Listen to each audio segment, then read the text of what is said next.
নতুন রান্নার ভিডিও নিয়ে এসেছি। এটা কোনো ব্লগ নয়, জাস্ট তোমাদের ইচ্ছা হলো একটা নতুন রকমের ব্লগ দেওয়ার জন্য, মানে রান্নার ভিডিও দেওয়ার জন্য।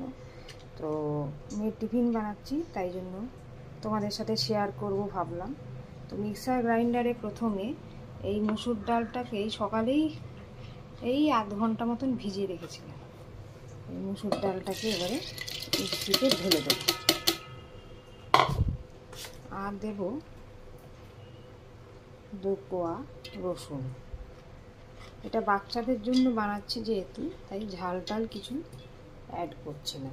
এরপরে এটাকে পেস্ট করে দেব। এই মিক্সিং জারে এই যে পেস্টটা রয়েছে এটা ঢেলে দেব একটা বাটিতে। এরপরে এর সঙ্গে অ্যাড করব হচ্ছে একটু নুন, আর অ্যাড করলাম হচ্ছে আটা দিয়ে। এরপরে এটাকে ভালো করে মিক্স করে দেব। একটু জল অ্যাড করব,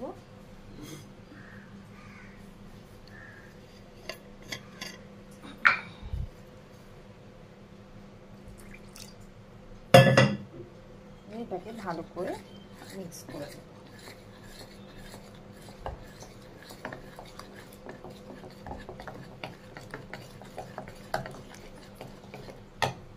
জলটা পরিমাণ মতন বুঝে বুঝে দেবেন।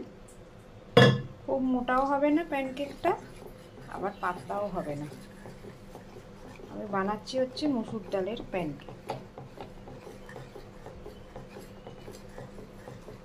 খেতে খুব টেস্টি হয়। আপনারা চাইলে আরও অনেক কিছুই অ্যাড করতে পারেন, কাঁচা লঙ্কা, পেঁয়াজ। যেহেতু আমার মেয়ের জন্য বানাচ্ছি, সেই জন্য এইগুলো কিছুই অ্যাড করছি না। আর একটু দেব হচ্ছে আমি গোলমরিচ।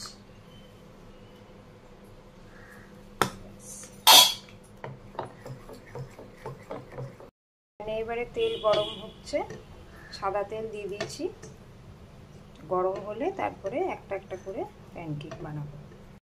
এবারে এই যে ব্যাটারটা এই হাতার সাহায্যে এইভাবে ছাড়লাম।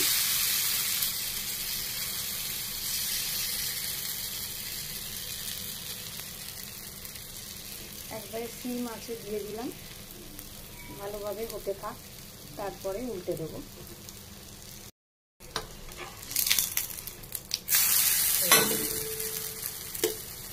উল্টে দিয়েছি, দেখুন এরকম কালার আসবে।